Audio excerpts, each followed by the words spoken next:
Hello मेरे प्यारे बच्चों, आपके अपने रोहित सर। देखिए, कुछ केमिस्ट्री में 3 पोर्शन जो होते हैं, एक ऑर्गेनिक, इनऑर्गेनिक और एक होता है फिजिकल केमिस्ट्री का।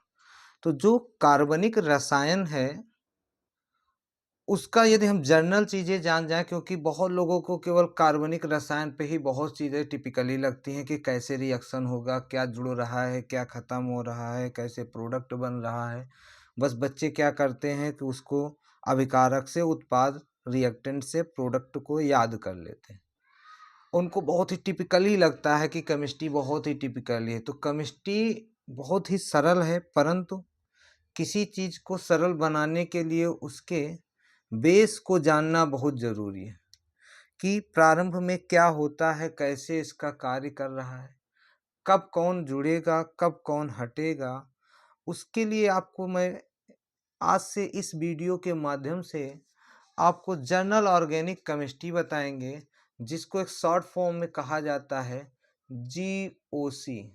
जीओसी का मतलब है जनरल ऑर्गेनिक केमिस्ट्री, और ये जीओसी का मेरा पहला लेक्चर होगा। तो सबसे पहले मैं ऑर्गेनिक केमिस्ट्री को किस प्रकार से वर्गीकृत करते हैं या क्लासिफिकेशन करते हैं। देखिए, जो ऑर्गेनिक केमिस्ट्री होता है वो अपने से एक अलग ब्रांच है, क्योंकि इसमें बहुत सारे कंपाउंड पाए जाते हैं। और कंपाउंड इतने सारे पाए जाने का मेन कारण है कि कार्बन का कैटिनेशन होना। कार्बन परमाणु एक श्रृंखलन का गुण दिखाता है। कैटिनेशन या श्रृंखलन के गुण का मतलब है कि कार्बन बहुत सारे कार्बनों से आपस में जुड़ जाते हैं। तो देखिए, जो पहला है, सबसे पहला मैं बताऊंगा कि classification of organic compound. Organic compound का वर्गीकरण करना है। Classification based on structure. किसके आधार पे बेस करेंगे? स्ट्रक्चर के आधार पे। तो जो हमारा ऑर्गेनिक कंपाउंड है, उसका सबसे सिंपलेस्ट, सबसे साधारण, सबसे सरलतम जो भाग होता है उसको हाइड्रोकार्बन बोलते हैं। उसको क्या बोलेंगे? हाइड्रोकार्बन कहते हैं। हाइड्रोकार्बन जो होता है ऑर्गेनिक का सबसे सिंपलेस्ट भाग होता है। और हाइड्रोकार्बन जो कंपाउंड कहलाते हैं, वो only carbon and hydrogen atom present. ऐसे कार्बनिक यौगिक जिसमें केवल कार्बन और हाइड्रोजन एटम प्रेजेंट होते हैं, वो हाइड्रोकार्बन कंपाउंड कहलाते हैं। अब हाइड्रोकार्बन कंपाउंड में देखिए कि इसमें मैंने ऑर्गेनिक कंपाउंड को 2 भागों में बांटा है। कहा गया ऑर्गेनिक कंपाउंड 2 कैटेगरीज। एक तो आपका ओपन चेन होगा, दूसरा close chain. Open and close chain का मतलब होता है कि एक रिंग बंद संरचना द्वारा कार्बन अटैच होंगे, और कुछ क्या होंगे कि खुली संरचना बनी होगी। और ये कैटेगरी डिपेंड करती है depending upon the nature of carbon skeleton. Skeleton का मतलब है कार्बन परमाणु की लंबी श्रृंखला पे ये चीज़ें डिपेंड करती हैं कि 2 प्रकार से होते हैं। पहला कहा गया ओपन चेन, दूसरा है क्लोज चेन। अब देखिए ओपन चेन का मतलब क्या है। अब नेक्स्ट आपको कहा गया है कि ओपन चेन, इसी को दूसरा नाम कहा जाता है एसाइक्लिक कंपाउंड। ओपन चेन या इसी का दूसरा नाम है एसाइक्लिक कंपाउंड। इसको यदि हम कहें तो carbon atom are link to each other. कहने का मतलब ये है कि link to each other, link का मतलब जुड़ना, ईच अदर मतलब एक दूसरे से, कि कई कार्बन एटम एक दूसरे से आपस में लिंक्ड जुड़े रहते हैं। तो एक इसका पोजीशन या एक इसका पॉइंट हुआ। दूसरा है molecular processes and open chain structure. जो इसमें जो मॉलिक्यूल बनने का प्रोसेस होगा वो ओपन चेन स्ट्रक्चर, जैसे ये बना हुआ है कि आपस में सब ओपन है, ये है, कोई अलग टाइप के होंगे तो ओपन चेन स्ट्रक्चर बनाएगा। और ओपन चेन स्ट्रक्चर जो होता है may be either straight chain और ब्रैकेट चेन। ब्रांच्ड चेन लिखना चाहिए वैसे, ब्रांच्ड चेन।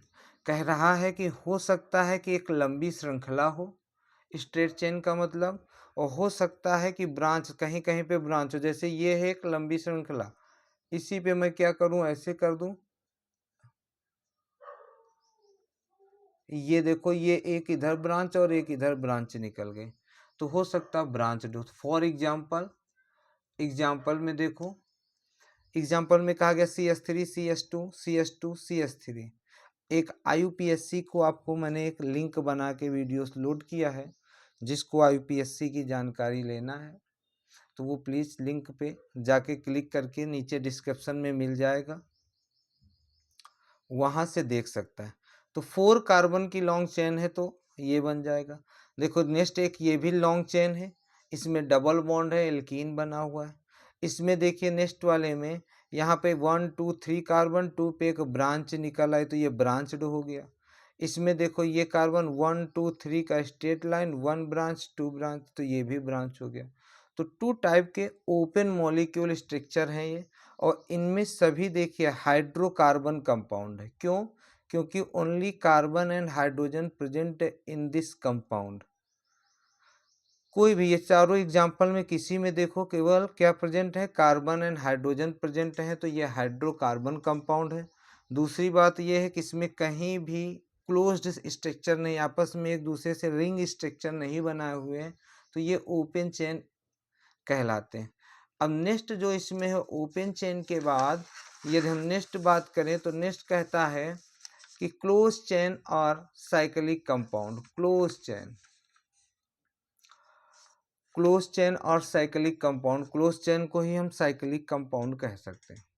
ये कहता है कि दीज कंपाउंड कंटेन वन और मोर, एक या एक से अधिक वन साइक्लिक रिंग, एक या एक से अधिक वन साइक्लिक सिस्टम, एक साइक्लिक सिस्टम में मतलब किसी एक रिंग वाली संरचना में एक या एक से अधिक कंपाउंड जो होते हैं कि रिंग हो सकते हैं, उसको हम क्या बोलते हैं, इन्हें मॉलिक्यूल होना चाहिए। कि ऐसा जिस कंपाउंड में एक या एक से अधिक स्ट्रक्चर रिंग के फॉर्म में होंगे तो वो साइक्लिक कंपाउंड कहेगा। जब कोई एक रिंग होती है तो उसको मोनोसाइक्लिक कंपाउंड, और जब मोर देन वन, एक से अधिक होती है तो पॉलीसाइक्लिक कंपाउंड बोलते हैं। अब देखिए जो क्लोज चेन है या साइक्लिक कंपाउंड है, 2 कैटेगरीज, इसकी भी 2 कैटेगरीज, और मैंने लिख दिया है कि depend upon the nature of ring. ये रिंग के नेचर पे डिपेंड करता है कि किस प्रकार से। इसमें फर्स्ट बताया गया है होमोसाइक्लिक या carbocyclic closed chain structure, heterocyclic compound बोल सकते हैं या क्लोज चेन स्ट्रक्चर बोल सकते हैं। होमोसाइक्लिक, होमो का मतलब और हेट्रो का मतलब समझ रहे हैं। होमो का मतलब कह रहा when all the atom of the ring of carbon atom, मतलब कार्बन एटम के ही रिंग होनी चाहिए तो वो होमोसाइक्लिक कंपाउंड कहलाता। For example CS2 CS2 CS2, और ये रिंग स्ट्रक्चर बना रहा है तो ये हो गया। जैसे ये जहाँ पे ये टर्मिनल पॉइंट होते हैं ये कार्बन एटम है, तो ये 1 2 3 4 5 6 कार्बन एटम हो गए, और इन 6 कार्बन एटम पे देखिए सभी एक दूसरे से क्लोज हैं। ये बेंजीन की स्ट्रक्चर है तो ये भी एक हाइड्रोकार्बन कंपाउंड का साइक्लिक फॉर्म हो गया। होमोसाइक्लिक क्यों है? क्योंकि सभी कार्बन एटम करेंगे। इसमें भी देखिए जितने भी ये टर्मिनल पॉइंट होते हैं ये सब कार्बन एटम है, और सभी कार्बन एटम से रिंग स्ट्रक्चर का फॉर्मेशन हो रहा है, इसीलिए इसको होमोसाइक्लिक या कार्बोसाइक्लिक कंपाउंड बोलते हैं। नेक्स्ट एक हेट्रोसाइक्लिक कंपाउंड। हेट्रोसाइक्लिक कंपाउंड देखिए क्या है कि जो हेट्रोसाइक्लिक कंपाउंड से पहले हम यदि होमोसाइक्लिक कंपाउंड को देखें तो ये फिर अगेन 2 कैटेगरीज में डिवाइड होता है। एक कैटेगरीज कहा जाता है एलिसाइक्लिक कंपाउंड, दूसरा होता है aromatic compound. Alicyclic compound, aromatic compound. Alicyclic compound का मतलब होता है कि which resemble aliphatic compound, which resemble aliphatic compound. Aliphatic compound होना चाहिए, इसका मतलब है कि उसमें ओनली कार्बन एटम ही प्रेजेंट हो। एलिफैटिक में कार्बन एटम प्रेजेंट होंगे। अब देखिए फॉर एग्जांपल, तो इसको हम बोल सकते हैं एलिसाइक्लिक कंपाउंड ओनली क्या प्रेजेंट होने चाहिए, रिसेंबल होने चाहिए एलिफैटिक कंपाउंड।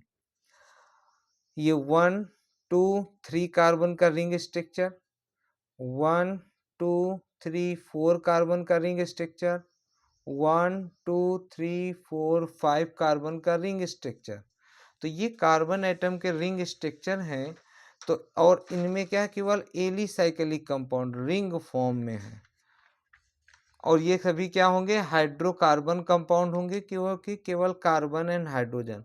इनको हम एक और कहते हैं, इसको बोल देते हैं ring structure, bond line ring structure के नाम से भी जानते हैं। दूसरा देखो एरोमेटिक कंपाउंड है। एरोमेटिक कंपाउंड जो होता है वो हकल्स रूल को फॉलो करता है। वो किसको फॉलो करेगा, हकल्स रूल। अब हकल्स रूल मैं आगे की वीडियो में बताऊंगा, जब पर्टिकुलर एरोमेटिक कंपाउंड के बारे में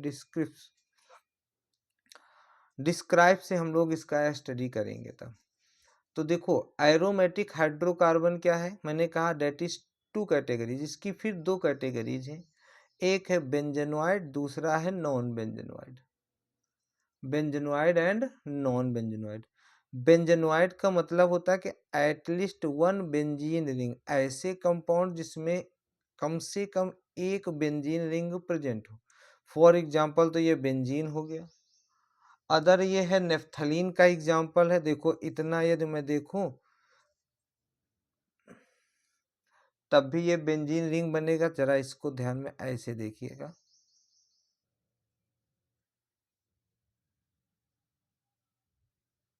ये ये अब देखिए, इसको मैं देखूं तो double single double single double bond, इधर देखो तो डबल सिंगल डबल बॉन्ड। तो ये आपका जो है ये थोड़ा रॉन्ग बन गया, बॉन्ड का अरेंजमेंट सही नहीं था। तो ये double single double double single double single double single, या double single double single double single. तो यहाँ पे पाई इलेक्ट्रॉन का अल्टरनेट बॉन्ड फॉर्मेशन हो रहा है, तो ये नेफ्थलीन है, तो ये आपका बेंजेनॉइड कहलाएगा। नॉन बेंजेनॉइड देखिए क्या कह रहा है कि do not contain benzene ring. Benzene ring contain मतलब लगातार ये बेंजीन रिंग में नहीं होगा। फॉर एग्जाम्पल है, जैसे ये बने हुए ये इनके कार्बन एटम है, कार्बन एटम, ये भी सब कार्बन एटम है। अब कार्बन एटम पे कह रहा है कि do not contain benzene ring, benzene ring नहीं होगा, इसको ट्रोपोलोन कहते हैं। ये क्या है, ट्रोपोलोन के नाम से जानते हैं, ट्रोपोलोन। और ट्रोपोलोन पे देखिए double single double single double single double है तो, लेकिन बेंजीन रिंग नहीं है। बेंजीन रिंग ऐसी होती है, तो बेंजीन रिंग नहीं, लेकिन ये एरोमेटिक कंपाउंड क्यों है, क्योंकि हकल्स रूल को फॉलो कर रहा। सेम कंडीशन है कि 1 2 3 4 5 6 7 8 की ये रिंग संरचना, 1 2 3 4 5 की ये। बट इसमें देखो double single double single double single, तो ये एक रिंग स्ट्रक्चर बना रहा है, बट एक बेंजीन रिंग नहीं, do not contain benzene ring, इसमें लगातार बेंजीन रिंग की फॉर्म नहीं हो रहा है, तो ये नॉन बेंजेनॉइड कहलाएगा। बट दोनों एरोमेटिक कंडीशन है, जब बेंजेनॉइड होगा तो बेंजीन रिंग प्रेजेंट होगा, नॉन बेंजेनॉइड होगा तो बेंजीन रिंग अब्सेंट होगा। तो ये एरोमेटिक कंपाउंड है। और मैं हम लोग ये क्या पढ़ रहे थे कि होमोसाइक्लिक। इसी के बाद एक आता है, उसका दूसरा पार्ट होता है हेट्रोसाइक्लिक कंपाउंड। हेट्रोसाइक्लिक कंपाउंड देखो, हेट्रोसाइक्लिक कंपाउंड का मतलब है at least one heterocarbon, hetero atom होता है जो कार्बन एटम का होगा, that is carbon other than carbon, मतलब atom other than carbon. Carbon के अलावा कोई दूसरा यदि उसमें एटम प्रेजेंट होगा तो वो हेट्रोसाइक्लिक कंपाउंड कहलाएगा। और रिंग फॉर्म होना चाहिए टू टाइप का, एक है एली साइक्लिक, दूसरा एरोमेटिक। एली साइक्लिक में भी, एली साइक्लिक का मतलब aliphatic cyclic compound contain at least one hetero atom in the ring. Ring में जो होना चाहिए एलिफैटिक कंडीशन हो, लेकिन कार्बन के अलावा कोई एक अदर एटम प्रेजेंट्स हो। For example C H two oxygen आ गया, इसमें सी एच टू फिर ऑक्सीजन आ गया, इसमें CH2 की एक कार्बन एटम है बट ऑक्सीजन प्रेजेंट हो गए। तो ये आपके क्या है, एलिसाइक्लिक हेट्रोकार्बन कंपाउंड होते हैं। इसको ऑक्सीरेम कहते हैं, ऑक्सीरेन। इसको ऑक्सीटेन कहते हैं, ऑक्सीटेन। इसको आप जानते हैं कि पैरोलिडीन कहते हैं।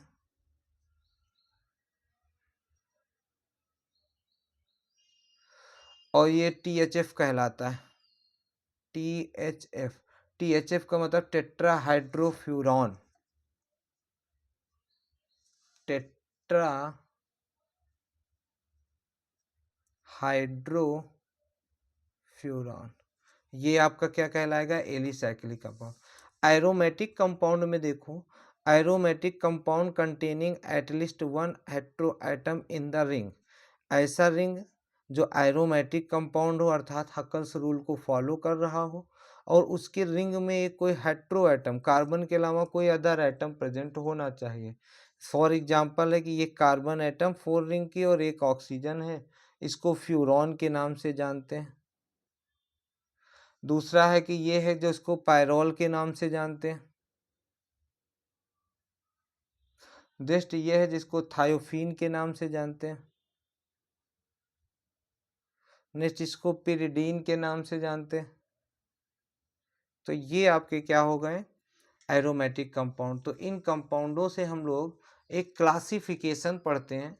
तो क्लासिफिकेशन के बाद जो नेक्स्ट हम लोगों का टॉपिक होगा वो classification based on functional group. Functional group के अकॉर्डिंग हम लोग क्लासिफिकेशन करेंगे।